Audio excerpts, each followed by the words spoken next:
Sudah bisa record ya bro ya, silakan. Oke, thank you. Jadi kita mau bahas apa nih? Mau bahas tentang Ya saya kan brother. oh iya saya kita bahas ya. Oh, oke, siap. Soalnya apa namanya kemarin saya nggak siap. Sekarang ya sudah lumayan baca jadi saya siap untuk nanya nih, bukan siap untuk jawab. Mantap bro. Kita mulai? Ya, Ya kita berdoa ya. silakan brother. Ya, Ya.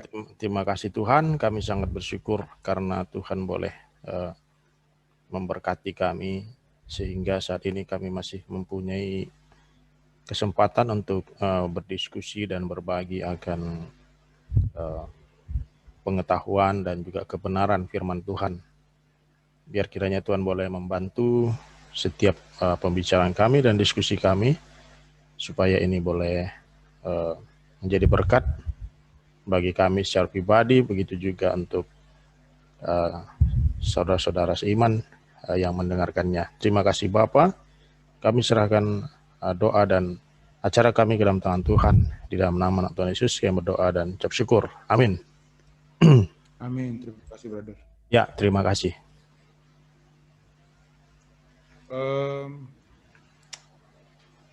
Brother, di ayat 1 pasal 1 ini kan diungkapkan tentang sedikit latar belakang ya dari Nabi Yesaya ini. Iya. Dari namanya dia juga ada di sini nama ayahnya mungkin, tapi yang saya mungkin bertanya ini dia time frame-nya, kemudian hubungannya dengan nabi-nabi yang lain, terus juga ini dia lebih panjang daripada banyak nabi-nabi yang lain ya dalam penulisannya ini. Iya. Yang saya dengar juga brother bicara tentang Nabi buku Yesaya juga, dia ada 66 buku. Iya. Sesuai dengan jumlah ini ya, jumlah buku di Alkitab. Iya. Apakah itu sengaja atau bagaimana? Mungkin bisa kita dibantu untuk dijelaskan, brother. Ya, terima kasih ya, Brother Pierre. Ya, mengenai angka itu sepertinya sih kebetulan saja, Brother Pierre. Sepertinya, tetapi memang menarik sih 66 pasal ya. Karena dulu kan memang Alkitab itu tidak ada pasal dan tidak ada ayatnya begitu. Jadi kalaupun dia menjadi 66 pasal ya mungkin ini kebetulan yang bagus gitu ya. Jadi sebuah kebetulan yang sangat bagus. Jadi seperti 66 kitab daripada Alkitab, 39 perjanjian lama dan 29 perjanjian baru gitu ya. Ya, kemudian mengenai range waktu memang jaraknya itu memang panjang. Dan memang dari gaya penulisan dari pasal yang ke-40 sampai terakhir itu memang berbeda begitu. Meskipun ada tetap katakanlah sarjana-sarjana tertentu yang mengatakan yaitu adalah merupakan satu kesatuan dalam artian bukan penulis yang berbeda. Ya, tetapi sesuai dengan penelitian yang ya karena kita sebagai seorang akademisi ya kita perlu objektif dan jujur memang di dalam melakukan penelitian. Jadi berdasarkan penelitian yang terbaru bahwa pasal 1 sampai 39 dan 40 sampai ke 66 itu memang berbeda dari gaya penulisannya, setting tempatnya juga itu memang berbeda gitu. Jadi hanya secara konten dia harmonis gitu. Secara konten dia harmonis gitu. Dan kemudian kata-kata yang digunakan pada bagian pertama yaitu pasal 1 sampai 39 diulangi kembali pada pasal yang ke-40 sampai 66. Dan para rasul juga ketika mengutip kitab Yesaya, baik itu dari bagian pertama dan kedua, itu tidak membedakan atau menyebutkan nama yang lain kecuali Yesaya. Jadi mereka memang menyebutkan nama Yesaya begitu. Jadi besar kemungkinannya adalah bahwa yang menuliskan pada bagian kedua, yaitu pasal 40 sampai yang ke-66, itu adalah murid-murid daripada Yesaya begitu. Oke. Sehingga range atau interval waktunya memang relatif sangat panjang gitu. Jadi kalau Yesaya itu hidupnya di era Uzia atau pelayanannya itu di era Uzia, Yotam, Ahaz, dan Hizkia, ya Hizkia itu pada sekitar tahun 687 sebelum Masehi gitu. Sedangkan yang pertama itu adalah Uzia, yaitu sekitar tahun 740 sebelum Masehi. Nah, tetapi pasal 40 sampai yang ke-60 66 ya. Itu sudah sekitar abad-abad yang kelima gitu. Begitu, Brother Pierre. Jadi settingannya sudah di wilayah Babilonia itu. Begitu. Ya, tetapi ya, silakan. Mereka lihatnya dari segi bahasanya atau tempat-tempatnya yang disebutkan di dalamnya, atau mungkin ada kata pengganti aku, kami, apakah itu mempengaruhi juga dalam penelitian mereka, Brother? Ya, dari segi teks, kemudian dari segi gaya bahasanya memang itu berbeda. Dan itu memang dapat dirasakan ketika nanti kita membacanya begitu, Brother Pierre. Ya. Jadi nanti bisa kita bacakan seperti itu ya. Pasal yang ke-40, dan memang LAI sendiri membedakan itu. Jadi pasal 40 sampai 66 itu disebutkan bagian kedua gitu. Jadi iya, jadi memang merupakan dua bagian besar itu, Brother Pierre. Iya, jadi itu dua bagian besar. Hanya saja memang secara kontennya memang harmonis. Jadi kan kalau guru dengan murid itu kan mestinya juga secara pengajarannya kan sama gitu ya. Betul, betul. Iya. Iya, Brother, ini yang ada penelitian juga yang saya lihat di pasal 37, 38, 39 ternyata ada kemiripan dengan di dua raja-raja katanya. Dalam segi teksnya mirip sekali. Ya. Jadi karena mungkin mau menyebutkan bahwa Yesaya di zamannya Raja Hizkia itu gitu. Betul. Iya. Jadi memang teks-teks di dalam Alkitab itu seringkali ada kesamaan. Misalnya kalau dalam hal mencatat silsilah gitu. Jadi mereka seringkali tidak perlu menulis lagi gitu. Jadi bisa di-copy aja. Dan saya rasa itu sesuatu yang bijaksana juga supaya tidak salah kan. Gitu. Contohnya kita membaca kitab Nehemia, nanti di dalam kitab Nehemia pasal 7 misalnya, dia mengcopy silsilah itu dari Ezra. Gitu. Tujuannya apa? Ya, karena ini menyangkut data gitu kan. Jadi di-copy aja gitu. Nah, begitu juga nanti dari kitab Tawarik misalnya. Tawarik bagian akhir dengan Ezra bagian awal itu sama. Jadi untuk menunjukkan bahwa ini berkelanjutan. Tapi bukan berarti bahwa ini ada sesuatu yang salah, tetapi ya kemungkinan penulis ingin menunjukkan adanya kelanjutan. Jadi kalau kita menonton film dengan episode yang berkelanjutan, maka kan di awalnya kan diulangi lagi sedikit. Ya, itu terjadi juga pada Ezra ketika mau melanjutkan dari Tawarik gitu. Jadi kadang-kadang memang itu bisa terjadi. Contohnya Tawarik dengan raja-raja, itu kelihatan penulisnya memang jujur bahwa Tawarik ini memang mengambil beberapa tulisan dari Tawarik. Dari raja-raja, dari raja-raja gitu. Dan kalau kita membaca, memang ada beberapa bagian yang sama gitu.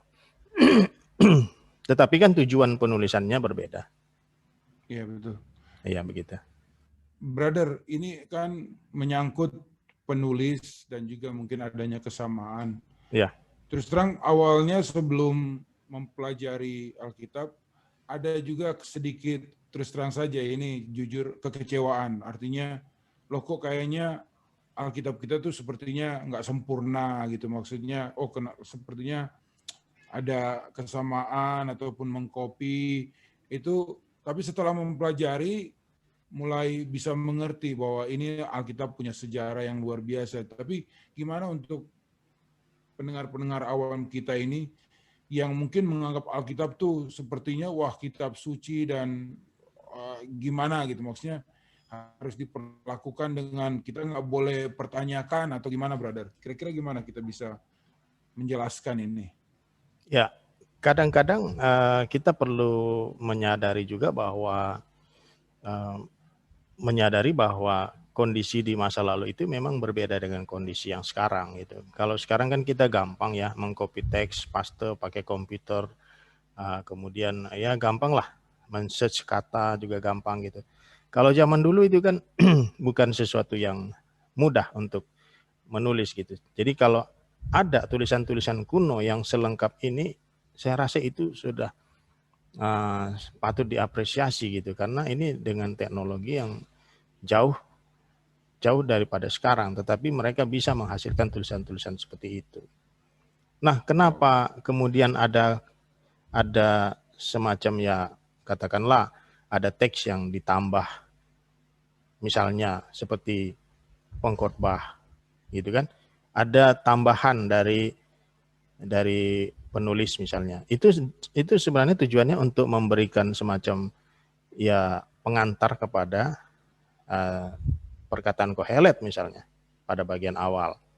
Kemudian kenapa di bagian akhir tulisan Musa bisa mengatakan bahwa Musa sudah meninggal, padahal penulisnya Musa gitu. Ya tentu saja ini kebijaksanaan daripada orang yang mempunyai kitab pada masa itu. Jadi kan dia juga harus tulis juga kapan Musa meninggal. Ya wajar dia menambahkan gitu kan, dalam arti ya Musa meninggal di Moab. Ya kemungkinan yang menulis tambahan itu adalah yang melanjutkannya.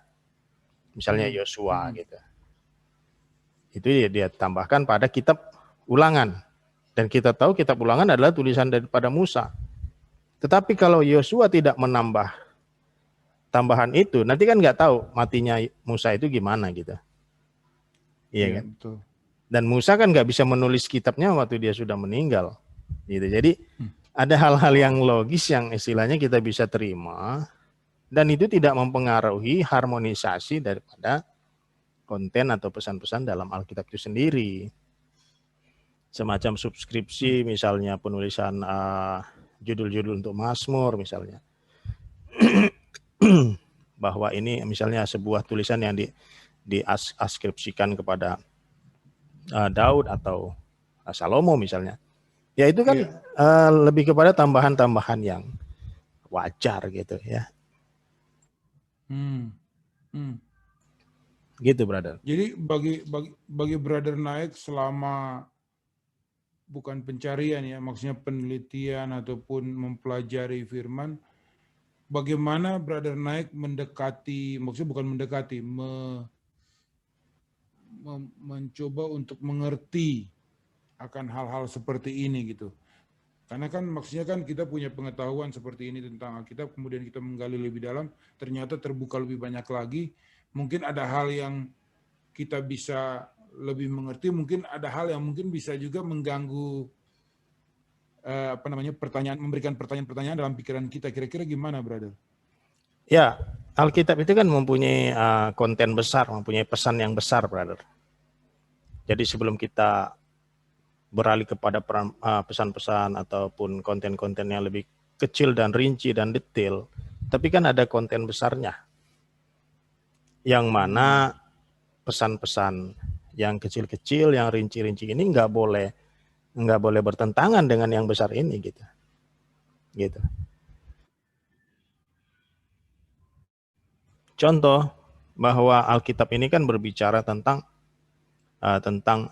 penebusan, anugerah keselamatan yang diberikan oleh Tuhan dalam Yesus Kristus. Nah, itu kan sebuah konten besar, sebuah pesan besar, yang mana segala sesuatu yang dituliskan itu tidak boleh bertentangan dengan itu, dan tidak mungkin. Kalau ada orang yang mencoba menginterpretasi secara alegoris, maka besar kemungkinan interpretasinya itu salah. Gitu. Dan tulisan-tulisan ini kan sebenarnya sudah ada audiensnya. Yang mana sebelum kita komplain, pasti mereka sudah komplain kalau memang itu salah gitu. Tapi kan mereka nggak komplain. Mereka tidak pernah komplain. Komunitasnya, audiensnya nggak pernah komplain dengan pesan-pesan itu. Dan mereka memang sudah menerima itu, sudah mempercaya itu, dan sudah mengajarkan itu. Gitu. Dan kita tidak sedang menerima hal yang berbeda dari itu gitu.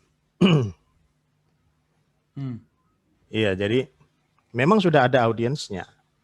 Kita yang sekarang ini kan lebih kepada melihat apa kira-kira implikasinya untuk orang Kristen di zaman sekarang gitu. Tapi artinya kan memang sudah ada itu. Maknanya memang sudah jelas tentang keselamatan yang dianugerahkan oleh Tuhan kepada kita di dalam Yesus Kristus. Nah, itu poin besarnya, konten besarnya yaitu.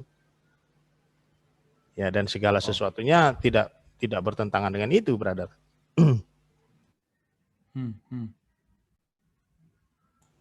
Contohnya tadi kita bicara tentang, ya katakanlah tambahan-tambahan itu yang sebenarnya bertujuan untuk membantu pembaca atau generasi selanjutnya untuk mengetahui. Contoh, Alkitab Perjanjian Baru kita itu kan juga tidak ada tulisannya Injil Matius, Injil Markus, kan nggak ada tulisannya itu, brother.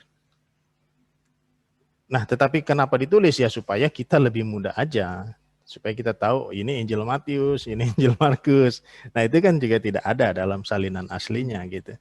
Karena penulis zaman dahulu memang tidak terbiasa untuk mengklaim ini tulisan saya, tidak. Tetapi mereka memang sudah ada audiens yang memang sudah familiar dengan tulisan mereka begitu. Ya. ini memang begitu penting untuk kita bisa mempelajari Alkitab dengan baik dan benar ya, Brother Naik ya. Betul. Ya. Wow. Ya, kita kembali ke buku Yesaya nih, Brother. Ya. Kita melihat bagaimana sepertinya Tuhan secara konsisten marah, kemudian mengeluh.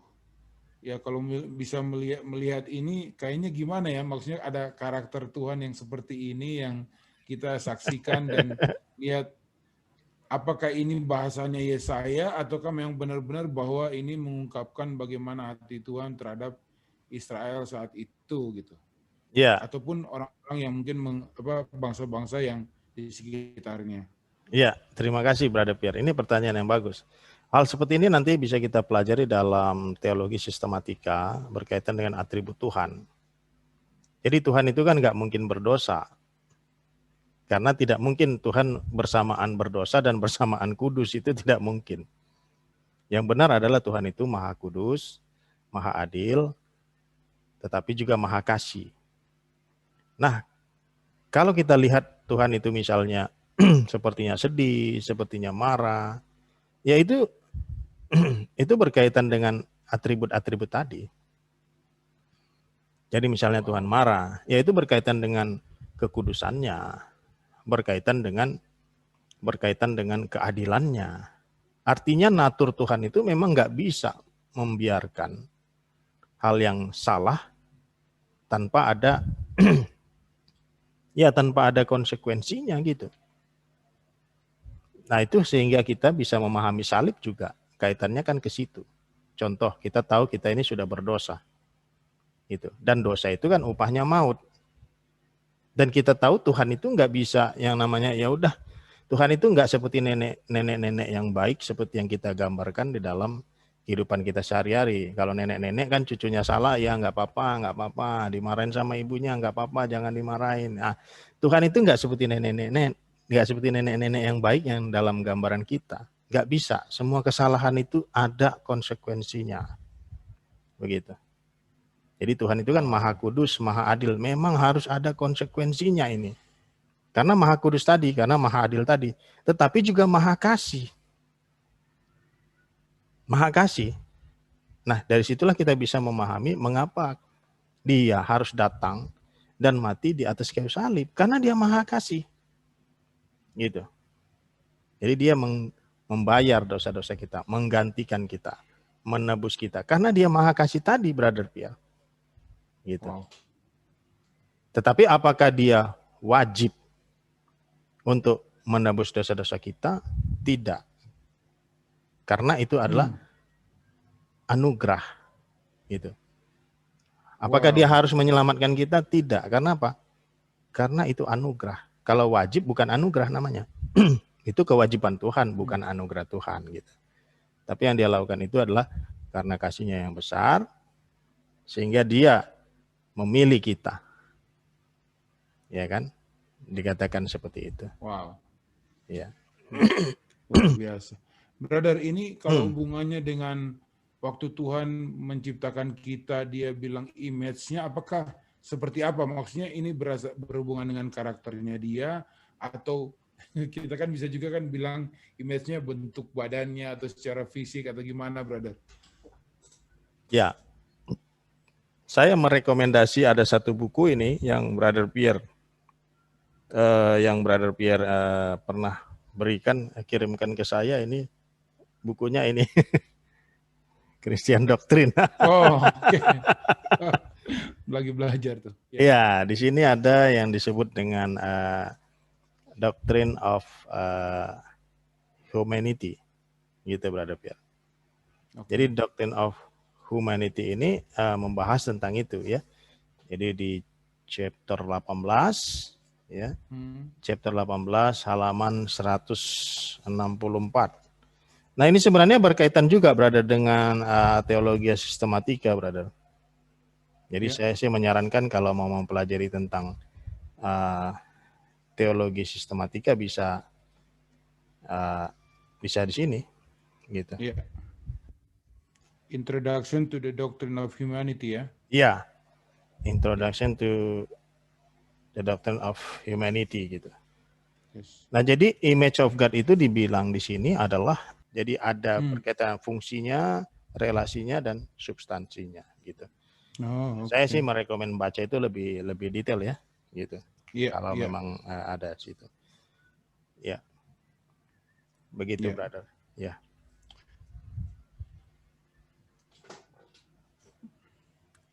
Awesome, brother. Iya, ini hadiah dari kamu. Ya, karena kan sudah ada softwarenya, jadi saya nggak perlu ada itu. Oh, ada softwarenya ya? Wah, luar biasa. Iya, jadi bukunya nggak perlu lagi ya, gitu. Oh, saya beli 2 kalau nggak salah waktu itu. Oh, satu. keren. Bagus. Tapi itu saya bukunya. juga punya softwarenya juga. Bagus bukunya itu. Ya, ini sebenarnya waktu di pasal 1 dibuka langsung disebutkan semuanya ya, maksudnya poin-poinnya. Saya merasa bahkan di situ dikatakan Tuhan saya nggak perlu kamu punya event-event, kamu sudah aku tidak tahan melihatnya, perayaanmu itu penuh kejahatan. Dan ini artinya Tuhan memperhatikan banget cara orang Israel, mungkin secara event mereka lakukan. Ya. Tetapi hatinya, kalau kita juga baca di Markus, dikatakan hatinya jauh daripada Tuhan. Iya. Jadi ini saya menegur ini dalam rangka apa pada saat itu mungkin, brother. Kemudian apa yang mau dicapai, sedangkan nanti pada akhirnya berhubungan juga nanti dengan yang tadi brother bilang dari pasal 40 sampai 66 ini berhubungannya dengan keselamatan ya. Ya. Jadi kan orang-orang ketika itu, di era raja-raja itu terutama, mereka itu menyembah 2 Tuhan. Jadi Tuhan Yahweh atau Yahweh itu adalah Tuhan nasional buat mereka. Makanya mereka masih tetap mempersembahkan korban, masih tetap mengadakan ritual-ritual itu ya. Tetapi mereka juga ada Tuhan pribadi. Ya, mereka juga punya Tuhan pribadi, mereka juga menyembah berhala gitu. Nah, makanya Tuhan bilang, ya saya nggak perlu sih korban kayak gini gitu. Jadi itu alasannya kenapa Tuhan tidak semangat, tidak apresiatif terhadap korban mereka, karena sebenarnya esensinya sudah tidak ada gitu. Esensinya sudah hilang karena mereka sudah menyembah Tuhan yang lain juga. Nah, itu persoalannya, brother. Jadi misalnya dia merasa, Tuhan Yahweh ini kan sudah Tuhan kita sebagai bangsa. Ya ini Tuhan nasional kita, ya udah ikutin aja ritual-ritualnya gitu.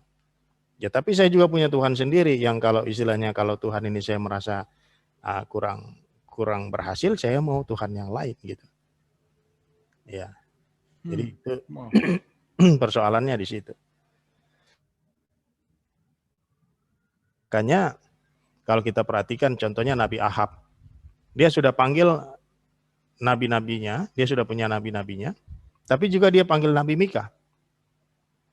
Dan dia juga mau dengar apa pendapat Nabi Mika. Ya contohnya kan seperti itu. Tapi dia juga punya nabi-nabi palsu. Nabi-nabi yang menyembah berhala kan seperti itu. Itu kan bisa kita mendapat gambarannya, brother. Jadi bukan saja rajanya, tapi penduduknya juga seperti itu. Itu yang ditegur oleh Tuhan gitu. Sorry sebentar, brother. Tadi brother sebut tentang Mika, dia bersamaan waktunya dengan Yesaya ya? Ya, Mika bersamaan waktunya dengan Yesaya. Dia teman daripada Yesaya. Hanya saja Yesaya lebih ya cakupan pesan-pesannya itu lebih menginternasional karena dia mengecam bangsa-bangsa yang di luar Israel dan Yehuda. Tapi kalau untuk Mika ini lebih ke domestik aja karena dia lebih mengecam Yehuda dan juga Israel. Dan dia relatif memperdulikan tentang kemiskinan dan audiensnya juga adalah orang-orang miskin, petani-petani, orang-orang yang ditindas dan lain sebagainya. Ya. Iya, saya pernah dengar juga itu, dan berarti Yesaya dari kalangan yang tadi brother sempat bilang 2 minggu yang lalu itu, ya. Dia dari kalangan bangsawan ya? Yesaya iya dari bangsawan dan memang lingkungan kerajaan, dan kemungkinan dia juga adalah merupakan ya sepupu daripada raja-raja itu, gitu. Dan berdasarkan ensiklopedia juga disebutkan bahwa Yesaya ini mempunyai istri yang juga adalah seorang nabiah, begitu, brother. Iya. Jadi memang lingkungannya lingkungan istana, kemudian juga lingkungan keluarganya juga lingkungan nabi, para nabi. Dia juga punya murid-murid gitu kan. Wow. Iya. Jadi tadi berhubungan dengan panjangnya, ya mungkin maksudnya, tapi tetap aja dibandingkan panjang daripada penulisannya dengan yang nabi-nabi yang lain, sepertinya apakah berhubungan dengan edukasi yang dia punya juga atau bagaimana? Tentunya, karena lingkungan kerajaan dan juga kalau kita memahami tulisan-tulisan Ibrani, tulisan-tulisan atau teks-teks Yesaya ini adalah teks-teks yang sangat mempunyai kualitas tulisan yang tinggi, gitu. Jadi kan kita bisa tahu yang mana yang literatur dengan teks yang mempunyai kualitas tulisan yang tinggi, begitu. Jadi baik Ibrani maupun Yunani kita paham yang mana yang mempunyai kualitas yang tulisan yang tinggi, begitu. Ya sama kalau kita baca bahasa Inggris sekarang kan kita bisa bedakan mana bahasa Inggris yang biasa, mana bahasa Inggris yang sophisticated gitu. Kalau kita bukan orang akademik kita nggak paham bacanya. Itu yang King James Version sama New King James Version different. Betul. Ya. Ya, ini dalam masalah untuk disebutkan tentang Israel maupun Yerusalem ini, maksudnya Tuhan bilang hukuman. Jadi hukuman ini maksudnya sudah terjadi atau akan terjadi, kemudian nanti di selanjutnya itu di secara Yesaya secara keseluruhan, apakah semua ini sudah terpenuhi, sudah tergenapi, ataukah masih ada yang harus digenapi, brother? Ini gimana nih tentang buku Yesaya nih? Ya, jadi kalau kita melihat kitab-kitab para nabi itu biasanya biasanya tidak hanya berbicara untuk jangka pendek, gitu. Makanya saya sebenarnya agak kurang setuju dengan beberapa sarjana yang hanya melihat Alkitab itu sebagai sesuatu yang sudah lewat. Contoh hal-hal prediksi-prediksi tentang hal-hal di masa depan, itu juga katanya sudah lewat dan lain sebagainya. Nah, di dalam tulisan-tulisan para nabi, itu biasanya berbicara tentang prediksi jangka pendek, juga berbicara tentang prediksi jangka panjang. Gitu. Contohnya di dalam kitab Yesaya, misalnya Yesaya pasal 11 misalnya. Yesaya pasal 11 itu berbicara tentang kerajaan 1000 tahun. Pada ayat yang ke-6, serigala akan tinggal bersama domba dan macan tutul akan berbaring di samping kambing. Anak lembu dan anak singa akan makan rumput bersama-sama dan seorang anak kecil akan menggiringnya. Lembu dan beruang akan sama-sama makan rumput dan anaknya akan sama-sama berbaring, sedang singa akan makan jerami seperti lembu. Anak yang menyusu akan bermain-main dekat liang ular tedung, dan anak yang cerai susu akan mengulurkan tangannya ke sarang ular beludak. Nah, ini gambaran tentang satu kehidupan nanti, bukan di sorga, begitu. Bukan di sorga, tetapi inilah yang disebut dengan kerajaan 1000 tahun, dan ini juga ada pada pasal yang ke-66 kalau saya tidak salah, Brother Pierre. Gambaran seperti ini juga ada pada pada pasal yang ke-66. Ya. Jadi ini berbicara tentang kerajaan 1000 tahun, di mana nanti Yesus akan datang kedua kali dengan kemuliaannya. Dalam kemuliaannya, tidak seperti kedatangan yang pertama dengan kerendahan, dengan merendahkan diri, begitu. Wow. Kalau kita bilang Yesus itu sudah datang sebagai raja, sudah, karena dia memang raja. Raja itu kan pakaiannya apa aja juga raja, gitu.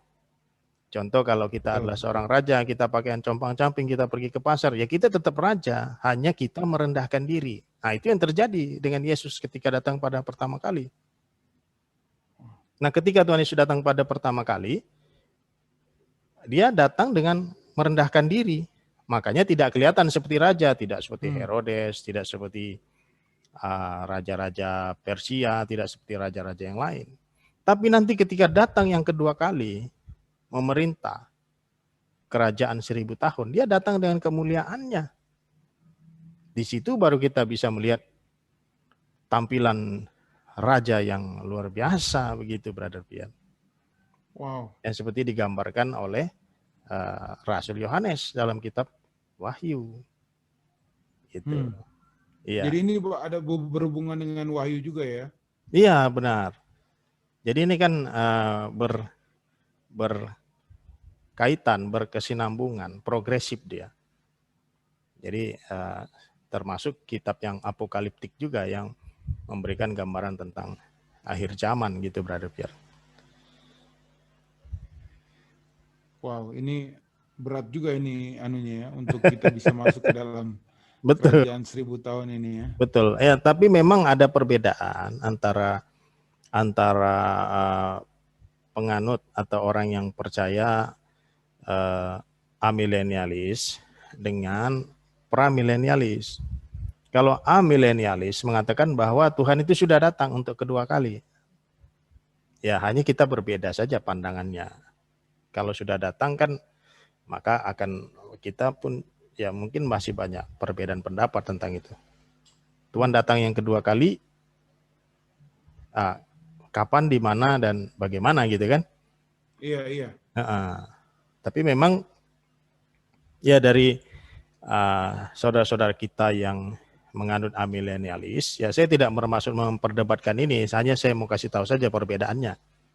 Bahwa mereka tidak mempercayai bahwa nanti akan ada kerajaan 1000 tahun literal. Mereka percaya ya bahwa kerajaan 1000 tahun itu ya sudah ada ya sekarang ini, dan Tuhan Yesus sudah datang, tapi dalam wujud roh seperti itu. Jadi bukan dalam wujud seperti manusia, begitu. Nah, itu Interesting. kira-kira ya. Jadi mereka tidak meyakini adanya kerajaan 1000 tahun yang literal itu, gitu berarti. Nah, contohnya gambaran tadi Yesaya 11 kan susah kita mengartikannya. Bagaimana kita bisa mengartikan bahwa akan terjadi seperti itu? Bahwa nanti akan rusa bisa duduk bersama dengan singa, bersama dengan harimau, ular tedung bersama dengan bayi, dan tidak ada apa-apa, masa tidak ada persoalan gitu kan? Gitu, brother. Wow. Iya. Ya, mungkin saya mau ini tanya sedikit mengenai tempat-tempat yang ataupun yang berhubungan di sini di dalam, apakah ini semuanya simbol kita membacanya atau memang ada karena berdasarkan historical dan memang ada tempatnya. Cuman maksudnya waktu kita membacanya ini bagaimana sebaiknya, brother? Kita melihat buku Yesaya ini gitu untuk bisa Iya. lebih mengerti. Iya, ini sih bukan soal membaca kitab Yesaya aja ya, brother ya, tapi membaca semua kitab. Jadi membaca semua kitab itu kita perlu mengetahui, berusaha untuk mengetahui apa background historisnya. Contoh ketika kita membaca kitab Yesaya, kenapa kita harus mengetahui siapa rajanya ketika itu? Supaya kita tahu ini ditulisnya di era kapan gitu. Di era kapan, sehingga kan kita tahu kira-kira situasinya ketika itu seperti apa. Itulah yang disebut dengan historical background-nya gitu kan. Kemudian kita tahu situasi politik, ekonomi, dan lain sebagainya, dan mengapa Yesaya berbicara seperti itu. Nah, tentunya itu berkaitan. Contohnya ketika dia berbicara tentang penindasan, ketidakadilan, ya itu berbicara tentang orang-orang yang ketika itu menindas sesamanya, berlaku tidak adil terhadap sesamanya. Seperti dikatakan oleh Nabi Mika, bahwa sesama saudara itu menindas satu sama lain ya. Dari sini kan kita bisa mengetahui dari situasi yang ada pada saat itu, sehingga teks itu muncul. Jadi teks itu tidak mungkin muncul begitu saja tanpa ada yang melatar belakangi gitu. Jadi teks-teks ini kan muncul ada alasannya. Situasinya ketika itu seperti apa dan mengapa Yesaya mengatakan hal seperti itu. Dan tentunya audiens yang pada saat itu juga memahami apa yang dia katakan. Jadi kita tidak boleh memahami dari kacamata kita terlebih dahulu, tapi kita perlu memahami dari kacamata orang yang sekiranya hidup pada masa itu. Mereka mendengarnya seperti apa sih teks ini gitu. Begitu, brother. Ya. Itu jadi sama seperti ketika Yesus berbicara tentang orang Samaria yang baik hati misalnya. Ya kita bisa mengartikan orang Samaria yang baik hati itu bisa kita buat sesuka kita. Artinya kita bilang, oh orang Samaria ini adalah gambaran tentang Yesus yang baik. Kemudian yang dianiaya itu adalah Adam, bahwa dia sudah jatuh, yang menganiaya itu adalah iblis. Nah itu kita bisa buat seperti itu, tapi pertanyaannya benar apa tidak kan gitu. Tapi kalau kita pahami konteksnya waktu itu, bahwa orang Samaria dibenci oleh orang Yahudi, dan Tuhan Yesus menggunakan kata Samaria, supaya apa? Supaya orang Yahudi mengerti bahwa ini juga saudara, ini juga sesama manusia, gitu. Orang yang kamu benci itu, gitu. Ini juga sesama manusia. Jadi Tuhan Yesus mau menekankan supaya mereka mengasihi sesamanya. Walaupun berbeda etnisnya, berbeda kelompoknya, berbeda golongannya. Nah itu kan kita bisa pahami dari latar belakang historis ketika itu. Gitu. Wow, ini berat juga ya, brother ya. Ya, makanya begini, brother. Untuk mempelajari Alkitab itu sebenarnya nggak cukup hanya Alkitab. Nah, ada orang yang bilang, wah kamu ini orangnya tidak murni kekristenannya karena kamu hanya baca Alkitab. Nah, itu saya tidak setuju, karena kita memang perlu membaca buku yang lain, tapi berkaitan dengan Alkitab, misalnya handbook ya, handbook atau semacam ensiklopedia katakanlah ya. Nah, itu kan membantu kita untuk memahami situasi historisnya, begitu. Kemudian kita juga perlu dictionary. Nah, dictionary ini kan bukan sesuatu yang aneh, bukan sesuatu yang macam-macam, bukan sesuatu yang bertolak belakang dengan Alkitab itu sendiri, tapi dictionary membantu kita untuk memahami teksnya. Gitu. Jadi ada handbook, ensiklopedia, ada dictionary, ada komentari. Komentari itu untuk perbandingan saja, begitu. Nah, jadi ya ini akan membantu, brother. Bukan berarti kita tidak belajar sendiri ya. Kita memang perlu mempelajari sendiri, tetapi juga perlu dibantu dengan buku-buku yang membantu kita memberikan latar belakang historis, membantu kita untuk melihat analisa literalnya. Contoh kalau kita membaca kitab, brother. Contoh kalau kita membaca kitab Injil misalnya. Kalau kita baca, kita mesti peka juga saat kapan flow-nya ini berubah. Plotnya berubah kapan. Apa kata-kata yang sering diulangin. Nah, itu kan kita sudah mulai melakukan analisa literal di situ. Apa yang ditekankan di sini, gitu. Misalnya kita membaca perumpamaan, apa yang ditekankannya, apa yang diulanginya, begitu kan? Apa yang ada sebelumnya dikatakan, apa yang setelahnya dikatakan, begitu. Jadi ya perlu memahami historical background, analisa literal, kemudian memahami pesan teologisnya. Dari tulisan ini, apa pesan teologisnya? Kalau dia perjanjian lama, apa kaitannya dengan perjanjian baru? Gitu. Gitu, brother. Wow. Yang mengenai, oke mungkin sedikit nggak tahu pengulangan atau enggak, tapi yang hari-hari terakhir ini kan disebutkan juga di pasal 2 itu kayaknya pernah juga kita bahas, atau kalau nggak salah berhubungan dengan hari Tuhan atau hari-hari terakhir. Ini bagaimana, brother, pesan yang mau disampaikan di sini sebenarnya?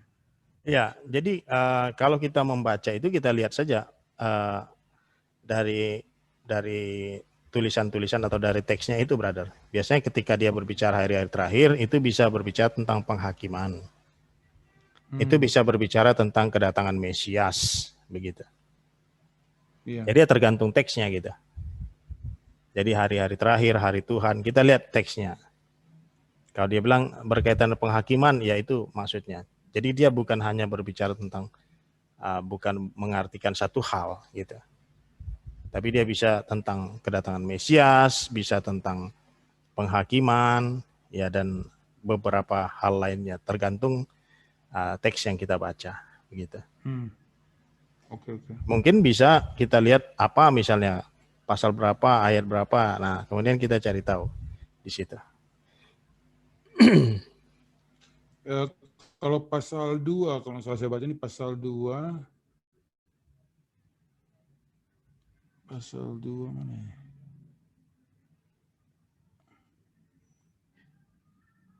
Ya kan ini kan dikatakan di ayat, kalau saya sih bacanya di ayat 11-nya kan dibilang manusia yang sombong akan direndahkan dan orang yang angkuh akan ditundukkan, dan hanya Tuhan sajalah yang maha tinggi pada hari itu. Nah, hari itu kalau nggak salah ada refernya ke hari terakhir yang di ayat 2-nya, brother.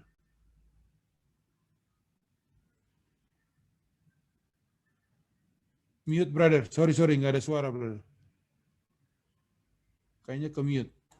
Ya, jadi ketika mengatakan hari Tuhan itu bisa bukan hanya satu artinya. Karena seperti saya katakan, nubuat dalam Alkitab Perjanjian Lama ini kan kadang dia berbicara tentang hal yang dekat. Contoh dia bilang penghakiman, itu bisa saja tentang kedatangan bangsa Asyur yang nanti akan mengalahkan kerajaan utara. Tapi kadang atau tidak jarang dalam kitab Perjanjian Lama juga diselipkan hari terakhir atau hari Tuhan yang maksudnya nanti pada hari Tuhan Yesus datang. Baik yang pertama ataupun kedua gitu. Ya. Nah, Kenapa Alkitab berbicara seperti itu caranya? Agar supaya kita bisa tahu bahwa Tuhan bukan hanya bisa menggenapi hal yang akan terjadi dalam waktu dekat, tapi juga yang jauh. Dan hal yang jauh bisa dipercaya ketika hal yang dekat terjadi. Contoh, Tuhan berbicara dalam kitab Yesaya awal-awal ini kan berbicara tentang nantinya bangsa Israel akan dikalahkan oleh Asyur. Dan Asyur akan dikalahkan oleh Babel. Babel dikalahkan oleh Persia. Dan itu dibahas semua dalam Yesaya di bagian awal. Gitu. Tetapi di dalam kitab Yesaya juga berbicara nanti tentang kedatangan Mesias. Bahkan kematiannya dalam pasal 53. Gitu kan, brother? Wow. Iya. Gitu.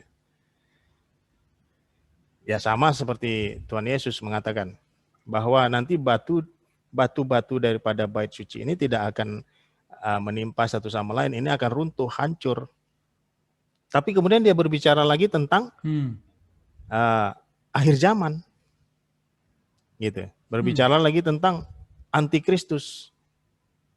Nah, ada bicara jangka pendek, ada bicara jangka panjang, gitu. Contoh Yesus bilang, saya akan mati dan bangkit dalam waktu 3 hari, gitu kan? Itu jangka pendek. Tapi ketika dia memprediksikan tentang akhir zaman, itu jangka panjang, gitu.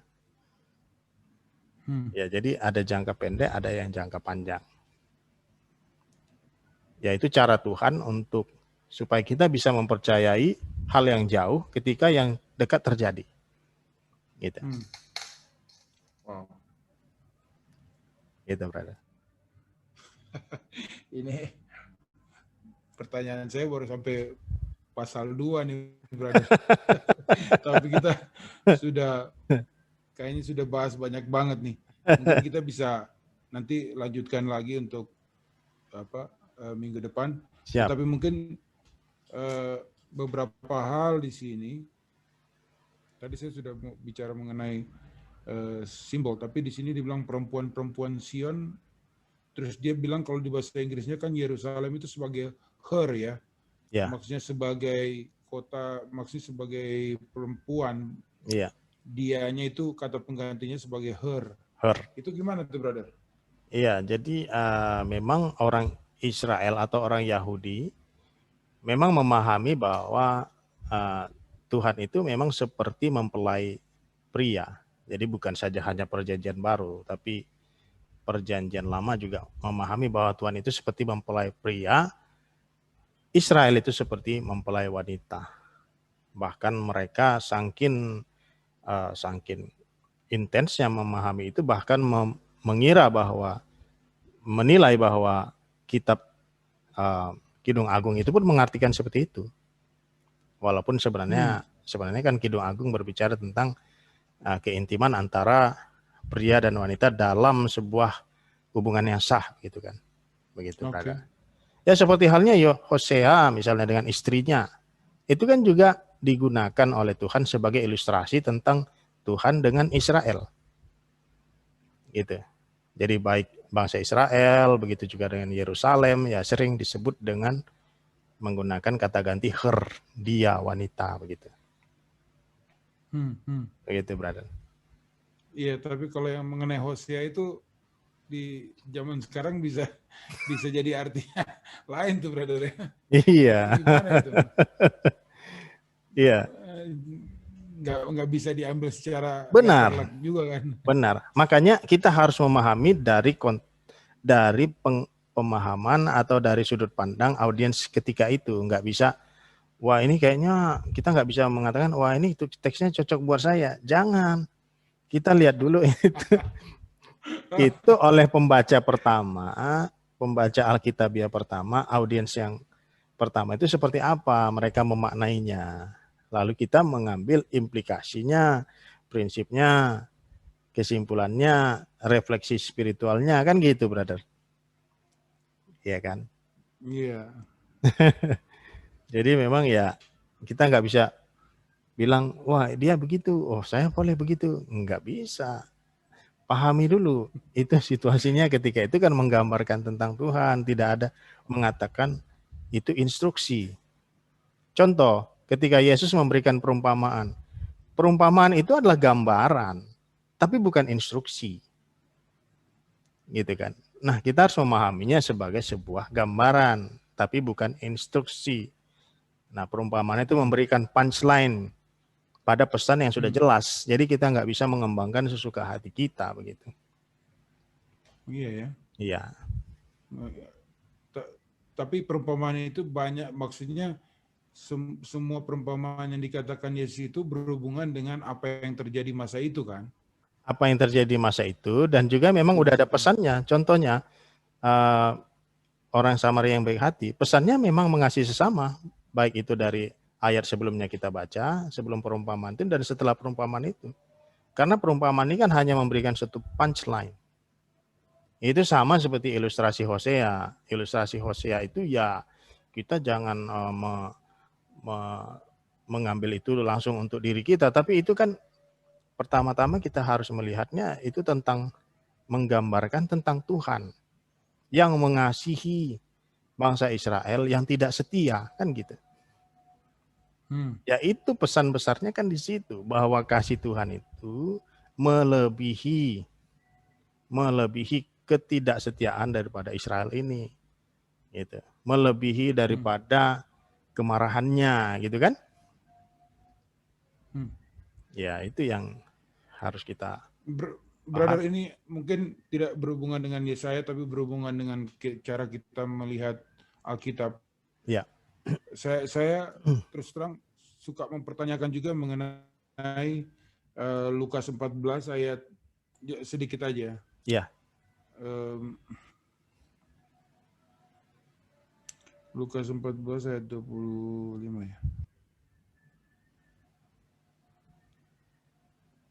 Ya kan, yang di harga yang harus dibayar untuk mengikuti Yesus.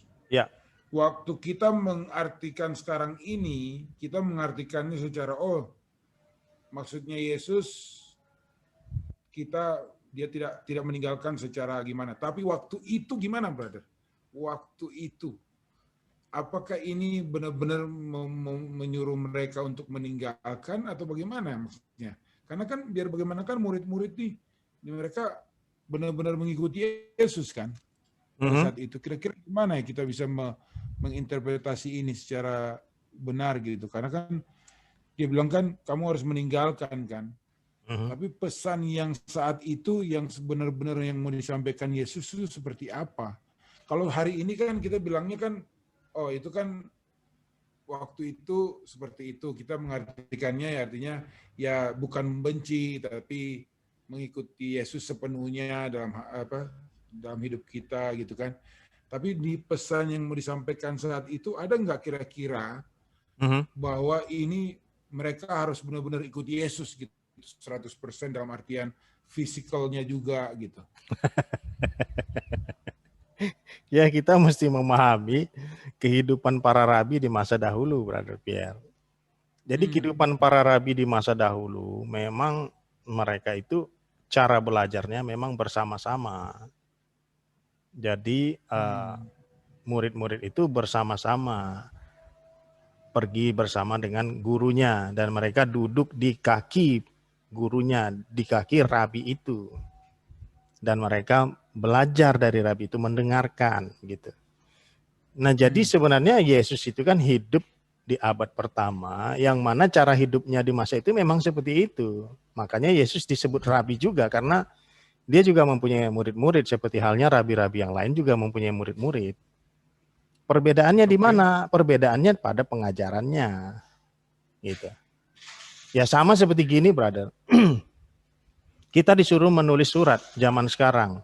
Ya tetap gaya penulisan kan mirip seperti orang yang hidup di era sekarang. Tulis nama kota, tanggal, lalu kepala suratnya bagaimana. Ya, gaya, style, semua mungkin ada kesamaan. Tapi mungkin secara konten, secara esensial kan berbeda. Gaya, style, dan apa mungkin ada kesamaan gitu kan. Contoh, Yesus tidak mungkin ketika itu menggunakan jas, menggunakan jeans. Ya tetap harus hidup sesuai dengan, tentunya hidup sesuai dengan style dan era pada saat itu. Gitu. Seperti halnya rabi-rabi juga mempunyai murid-murid, ya dia juga mempunyai murid-murid begitu kan. Perbedaannya lebih kepada pengajarannya, prinsip-prinsip, konten pesan-pesannya gitu kan. Ya tetapi ya seperti itu kehidupan para rabi dan murid-murid di zaman dahulu. Memang murid-muridnya memang selalu bersama-sama. Begitu. Jadi yang paling banyak, populasi yang paling banyak ketika itu adalah justru orang yang tidak mengikut rabi. Jadi dulu kan ada sekitar 10 sampai 15 sekte ini, Brother Pierre. Di abad pertama itu. Ada SNS, ada Saduki, ada Zelot, ada Farisi, ada banyak lagi ya. Ada Yahudi Mesir, ada banyak lagi itu. Nah, ini buat orang zaman sekarang mengira bahwa kelompok-kelompok itu adalah kelompok yang besar. Tidak tepat. Yang tepat justru adalah bahwa dulu itu lebih banyak yang tidak masuk dalam kelompok sekte itu. Gitu. Justru sekte-sekte itu, kelompok-kelompok itu sebenarnya populasinya lebih kecil. Itu. Tapi karena kita membaca Alkitab kan terkesan bahwa jumlah mereka lebih banyak. Contoh ketika orang-orang mengikut Yesus ini, pada Lukas 14 kalau nggak salah Brother Pierre mau mengacu ke situ ya, ayat 25 dikatakan orang berduyun-duyun. Orang berduyun-duyun ini tidak semuanya mereka adalah murid rabi. Itu. Tidak semuanya mereka ini adalah murid Yesus. Tapi ada nggak yang percaya sama Yesus? Ada. Tapi yang menjadi murid seperti halnya murid daripada rabi-rabi, ya tidak banyak, gitu, brother. Ya. Nah, tetapi kita tidak bisa mengatakan bahwa kita harus mempraktekkan ini sekarang. Tidak harus seperti itu. Karena kan keselamatan itu kan adalah anugerah Allah oleh iman. Kita percaya kepada Yesus, ya kita memperoleh keselamatan. Tetapi kita tidak harus mempraktekkan cara-cara yang sama seperti zaman dahulu kan gitu. Ya. Tetapi mungkin yang kita bisa terapkan di masa sekarang adalah bagaimana kita mentransformasi pengajaran-pengajaran dengan baik. Tidak harus membentuk sebuah kelompok-kelompok besar, tidak harus begitu. Ya. Tapi bagaimana kita bagikan, kita sharingkan, kita bisa sosialisasikan pengajaran-pengajaran itu dan tetap mempunyai komunitas di mana kita bisa saling menyemangati gitu, brother. Betul. Terima kasih, brother. Jadi di Siberia itu, brother bisa lihat saya pernah kirim juga kayaknya. Ada satu orang mengaku bahwa dia Yesus. Wah, iya saya pernah lihat ya di YouTube. Jadi orang-orang tuh ngikutin dia gitu ke gunung, gitu kan. Jadi ya mereka merasa mendapatkan ketenangan, mereka ini gitu diberkati lah. Dia datang dari gunung, turun dari gunung, terus berkati orang-orang, pergi lagi ke atas gitu kan. Ya ampun, sampai segitunya. Tapi saya dan penampilannya juga dibuat seperti Yesus ya, jubah gitu ya. Iya, saya pernah lihat juga itu, brother. Iya. Ya, tapi artinya kan yang tadi brother bilang mengenai sekte-sekte ternyata banyak saat itu juga. Iya. Dan mungkin juga, bukan mungkin, hari ini juga banyak sekali yang seperti itu. Dan betul-betul hal-hal yang menurut kita bisa aneh-aneh, itu ada. Dan memang betul-betul apa ya, kita saya terus terang merasa bahwa pemikiran saya terlalu sempit dulu, bahwa manusia itu nggak mungkin berpikir seperti itu gitu. Ternyata ada juga yang percaya kepada mesin lah, kepada apalah apa. Aduh. Betul. Benar. Betul. Iya. Kalau percaya kepada mesin, kemungkinan dia itu panteisme. Jadi semuanya adalah Tuhan. Pan itu kan artinya semuanya adalah Tuhan gitu. Ya, jadi semuanya disembah gitu kan, semua benda mati lain sebagainya. Itu panteisme kemungkinan. Ya. Atau animisme bisa saja. Ya gitu, brother. Ya. Ya, tapi ada hal-hal seperti ini ya, brother. Maksudnya yang memang di luar apa ya? Mungkin di luar cara berpikir dogmatis yang kita pikir mungkin yang maksudnya kalau dalam sekte taruhlah dalam kekristenan yang berhubungan dengan ini kan banyak. Tapi di luar itu juga banyak juga gitu. Di Iya. luar yang kita pikir sebagai agama bukan agama tapi satu hal yang berbeda gitu, brother. Iya. Ya, makanya kita seperti saya katakan tadi perlu belajar menginterpretasi, belajar dengan baik begitu.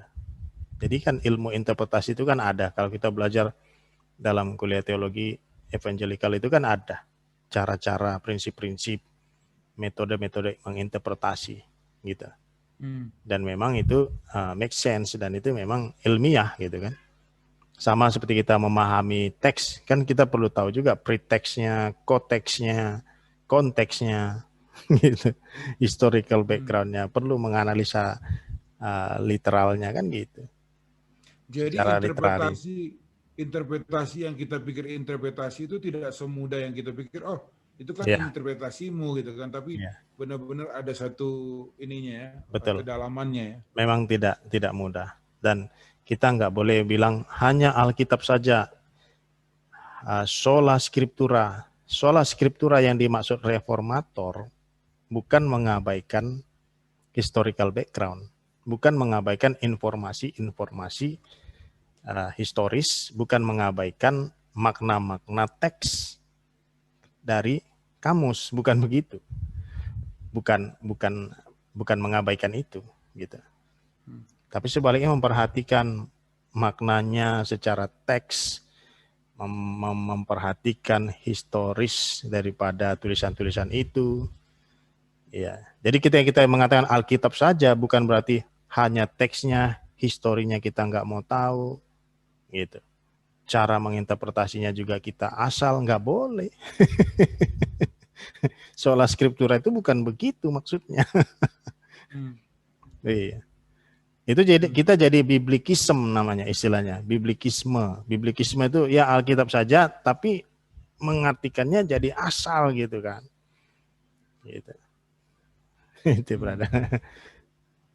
Jadi bisa justru jadi salah juga. Bisa salah ya. Bisa salah juga. Contoh mengartikan kitab Yesaya itu kan nggak bisa kita artikan seperti situasi sekarang. Itu bisa jadi lain artinya. Itu. Contoh kita baca tadi misalnya tentang anak-anak bisa dengan ular tedung tapi tidak dimakan. Kita nggak bisa bilang, oh ini nggak terjadi sekarang. Ya memang karena itu kan adalah nubuatan nanti di kerajaan 1000 tahun, bukan sekarang memang gitu kan. Jadi ya perlu paham itu gitu, brother. Nggak bisa. By the way, brother, itu ada gereja yang kita masuk ke gerejanya, jadi dia kasih taruh ular, terus kita harus taruh tangan kita. Jadi ceritanya tes iman gitu. Ah iya, itu ada juga yang terjadi di Afrika. Ketika itu saya pernah nonton juga itu, brother. Dan orangnya luka-luka dan dibawa ke rumah sakit karena mengartikan dari Injil Markus kalau nggak salah itu dikatakan dia akan tahan terhadap ular. Lalu dia berkhotbah di gereja, dia pegang ular, dia dipatuk, brother. Akhirnya berdarah, akhirnya dibawa ke dokter. Iya. Iya begitu. Kadang-kadang kita bisa. Iya. Ya.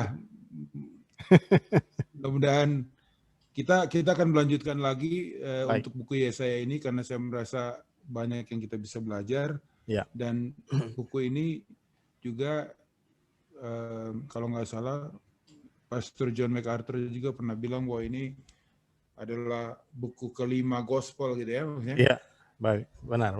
Daripada gospel. Apakah dia yang mengatakan atau orang lain kita nggak tahu, tapi saya dengarnya dari dia. Iya. Dan saya merasa ini memang betul-betul buku yang memang banyak sekali yang kita bisa bahas. Betul. Dan nggak bisa dalam satu kali setting. Iya, baik. Siap, brother. Ya. Kita berdoa, Brother Naik. Silakan. Tuhan, terima kasih untuk kebijaksanaan yang Kau berikan. buat Brother Naik untuk bantu kita bisa mengerti firman-Mu Tuhan. Tolong kami agar kami senantiasa Tuhan bisa mendapatkan satu pengertian yang benar dan baik, dan juga bisa Tuhan kita gunakan dan praktekkan dalam kehidupan kami masing-masing. Biarlah Tuhan kami diberikan Roh Kudus-Mu senantiasa untuk mengerti ini. Terima kasih untuk semuanya Bapa. Kami bersyukur untuk kasih-Mu dalam kehidupan kami. Di tahun yang baru ini kita mulai dengan baik, saya dan Brother Naik. Tolong kami Tuhan agar ministry dan pelayanan kami ini bisa berjalan sesuai dengan kehendak-Mu saja. Terima kasih Bapa. Dalam nama Yesus kami sudah berdoa. Amin. Amin. Terima kasih.